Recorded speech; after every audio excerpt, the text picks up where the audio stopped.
အားလုံးပဲကြည့်ရှုသူပရိသတ်များမင်္ဂလာပါခင်ဗျာဒီကနေ့ဟာဆိုရင်မြန်မာတက္ကရာ1389ခုတကူးလဆုပ်တရက်ခရစ်နှစ်2025ခုဧပြီလ23ရက်တနင်္ဂနွေနေ့မြန်မာနှစ်တကူတကြံအကျိုးနေ့အချိန်ခါသမယတွင်မြန်မာပြည်ကြီးနှင့်တကွမြန်မာပြည်သူပြည်သားအပေါင်း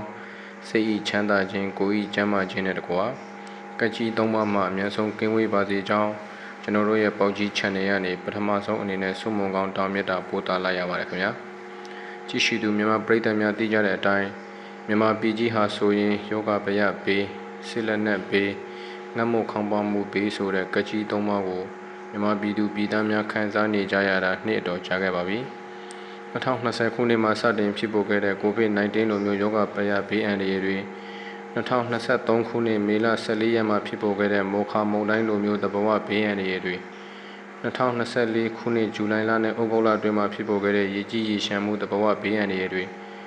2025ခုနှစ်မတ်လ28မှာဖြစ်ပေါ်ခဲ့တဲ့ငလျင်လိုမျိုးသဘာဝဘေးအန္တရာယ်မျိုးမျိုးကြောင့်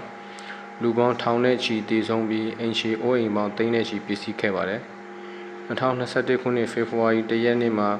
မြန်မာစစ်တပ်ရဲ့အာဏာသိမ်းမှုကြောင့်ဖြစ်ပေါ်ခဲ့တဲ့ပြည်တွင်းစစ်လိုဘေးဒဏ်တွေကြောင့်လည်းအပြစ်မဲ့မြန်မာပြည်သူပြည်သားများပြားတည်ဆုံးပြီးပိုးမဲ့အိမ်မဲ့နေရဆွန့်ခွာထွက်ပြေးမှုတွေ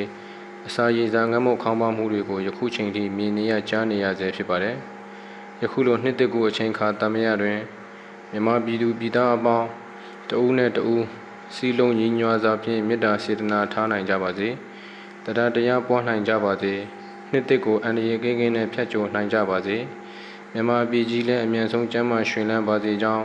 ကျွန်တော်တို့ရဲ့ပေါက်ကြီး channel ကနေထပ်မံဆုတောင်းမေတ္တာပို့သလိုက်ရပါတယ်ခင်ဗျာ။